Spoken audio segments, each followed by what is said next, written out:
And welcome back to the week of Who Would Wins. This one comes to us from Carlos Blanco, who asked the question, who would win a fight, Freddy Krueger versus Jeff the Killer? Had Freddy on here plenty of times, so it'd be kind of, and there's Domino, by the way. Hi, Domino. Say hi to everyone. Sugar.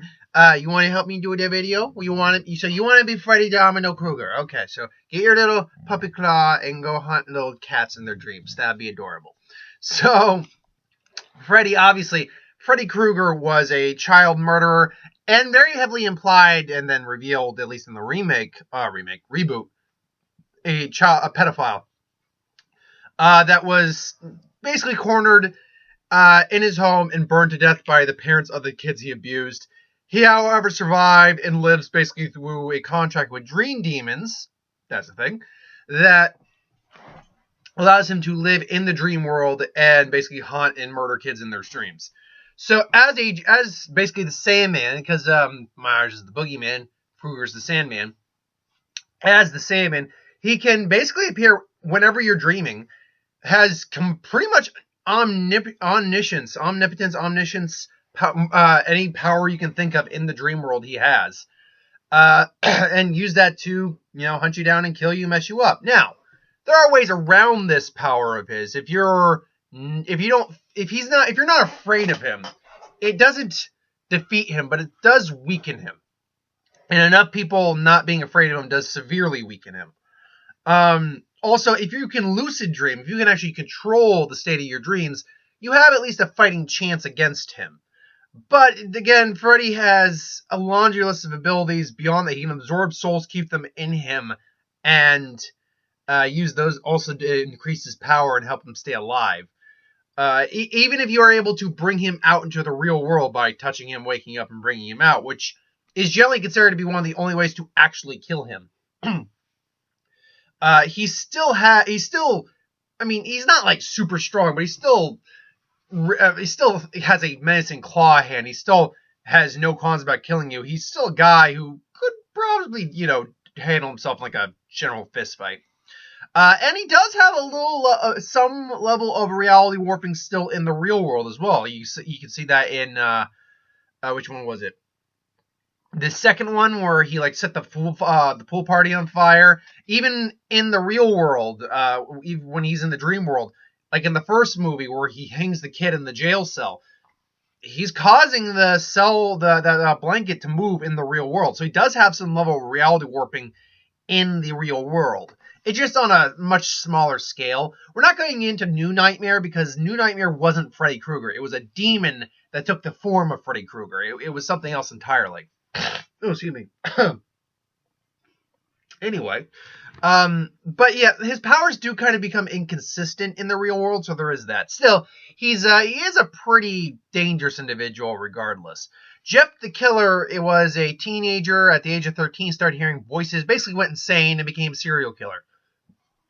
Jeff the Killer is from Creepypasta. He burned his eyelids off, carved a Joker-esque smile into his pale face, and pretty much is known as Jeff, aka Jeff the Killer, aka Jeff Woods, aka Jeffrey the Killer, ominous and unknown killer, and Joker reject. Which I can see that. In fact, really, besides the eyelids, and give him a little. Actually, no. In this picture, I can see it. Looks kind of like the Mickey Mouse Joker we got from the last season of Batman the Animated Series. So yeah. But I mean, Jeff he's gone completely homicidal. He goes and kills people just for kicks. He is a vengeful, dangerous, and bloodthirsty sociopath. Now, I mean, he has very disturbing murder methods. He's described as 5 foot to 6 foot tall, skinny, but generally pretty fit. He's got good hand-to-hand combat skills, got good athleticism, pretty high stamina, solid speed and durability, fast enough to even be able to actually cut Slender Man, who, again, Slender Man is an entirely different thing to go over, but being in the Creepypasta universe, the Creepypasta cinematic universe, oh god, Slender Man didn't do that bad at the box office either, given its budget, so don't be surprised if you might see a Jeff the Killer movie and then cross that shit over. Excuse me. But here's the thing. With all of his abilities, he's still only human. He's got a high pain tolerance. Definitely, he's hard to put down, but he's not immortal. It's just he's just psychotic and everything along those lines. So, I'm going over now to creepypasta. No, you're just giving me actual stories here, not giving me anything about Jeff that I can use to further illustrate his abilities. And I've seen at least one versus video online involving Jeff the Killer, and I remember them talking about what he's capable of, and that was the general gist. He's hard to put down, but he's really not immortal or anything. Like he's kind of hard to put down. That's about it.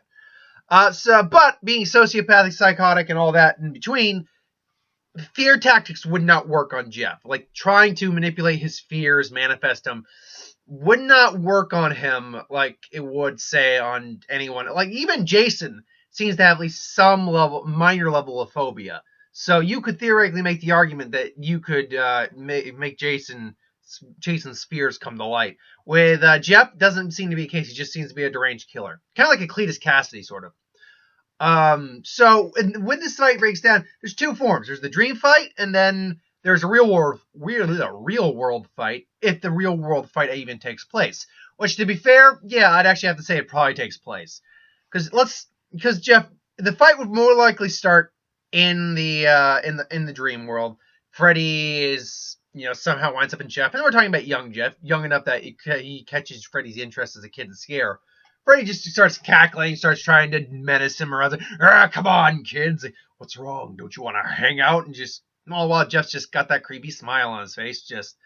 And it's like, and even Freddy's a little unnerved by it. It's like, most of these kids just run away scared or are frightened of me. This kid's just smiling. I'm just going to kill you now. And then he just ducks under, starts stabbing Freddy, starts laughing maniacally. He immediately starts saying, "Come on, do you think this is the? Oh, come on! I thought we were gonna have some fun." So, and I don't know if Jeff really is like that, but I don't care about creepypasta that much, really at all. My care percentage is right at the 1%. Like, come on, care bear. Nope. So, Jeff's stabbing Freddy. Freddy, of course, is still in the dream world. Like, you're really annoying. Just turns into like a puddle of goop, reforms, just stabs it, just slices at Jeff. So it's going to go a little back and forth. Jeff is still going to be getting hurt, though, overall, but he's not going down, and he's just, like, having too much fun with Freddy. So eventually, Freddy stabs him, and it's enough that when he grabs Freddy and Freddy stabs him in the shoulder, he wakes up, and Freddy gets pulled into the real world. So now Jeff is awake. He's realized he's still bleeding, which immediately does. I mean, he's got a perpetual smile on his face, but that's there. You can actually see his minor frown of realization that I'm actually hurt. It's like, I could actually die, and then I'm going to stop. And that would upset him a little bit. It's like, and then just comes in. Freddy's just like, oh, what the hell? So now they're kind of going back and forth. Now, unfortunately for Freddy, Jeff, I think, he's just younger. He's considered physically fit, like peak physical condition for someone his body stature. Fast, he has a knife. So while Freddy will be able to block and get some more nicks in, Jeff's going to have an edge in just pure physical combat. But Freddy's still got a little bit of reality warping left on his side. So let's say they're in the abandoned house where Jeff is currently staying at and just, hiding out. Freddy, basically undoes a gas line, just uses his claws, just shing, and just blows up the place. He kind of ducks a little bit because now he knows he's in the real world. He could probably die or at least get hurt, but he's already burned, so what the hell. Jeff is still there, and now he's like, now we look the same. Does it make you feel a bit more at ease? Someone who's just as ugly as you. And then he comes in again, but he's hurt. Jeff's hurt now. He's kind of like Kentucky Fried Jeff, the killer right now. So him and Freddy are kind of duking it back and forth. Freddy's now got a bit more of an advantage because he's a bit fresher and not injured as much. But, Jeff eventually just jumps onto Freddy, just starts to stab into him, but Freddy just grabs him and then just starts repeatedly jabbing him in the gut. Just jabbing. So it's just jabs. Who's going to basically bleed out first and die? Well, unfortunately, it's going to probably be Jeff. And the reason for that is in the initial fight where it starts off in the dream world, Freddy's going to be fine. He'll be fresh the minute he gets out into the real world when he gets pulled in there. Jeff will not. Jeff will be injured from the get. Because in the dream fight, Freddy actually can't be hurt really. Jeff can still be hurt. So Jeff will start out the real world fight already injured, whereas Freddy will be good to go. Now, Jeff would push the advantage initially, but Freddy's got enough minor powers in the real world that he could do some sort of trick to kind of injure or trip up Jeff enough that he could get some more serious blows in on him. So, I mean, ultimately it would be close, though, just because Jeff's youth, physical build, all that, would supersede Freddy to some degree. So, and the fact that his psychosis pretty much would prevent Freddy from, like, doing any sort of fear tactics on him. It just wouldn't work on Jeff. So, ultimately, yeah, I'm going to go Freddy, but it's not by a big margin. Honestly, I'd probably go 60-40. It's a pretty close match in my eye. I think there's a good 40% of the chance that, Jeff could just stab Freddy in the face or something like that, take a head off, so I'll just keep stabbing him in the heart or chest in the real world and just end him. But I think just the fact that Freddy does still have a little bit of reality warping, minor, but a little, would allow him the slight edge overall. So I'm going to go Freddy, but what do you think of this fight? Do you think Freddy wins? Do you think Jeff the Killer wins? Think it's closer or farther than you made it than I made it? Put that in the comments below, but thank you very much for watching. I hope you enjoyed. Like, comment, share, subscribe. As always, you want us to review something, put in the comments below. Let us know, do a review at some point. Thanks for watching. Hope you enjoyed. And I'll see you. Actually, I got one more video to do today, and I got to pre-record some stuff for tomorrow. Till then, though,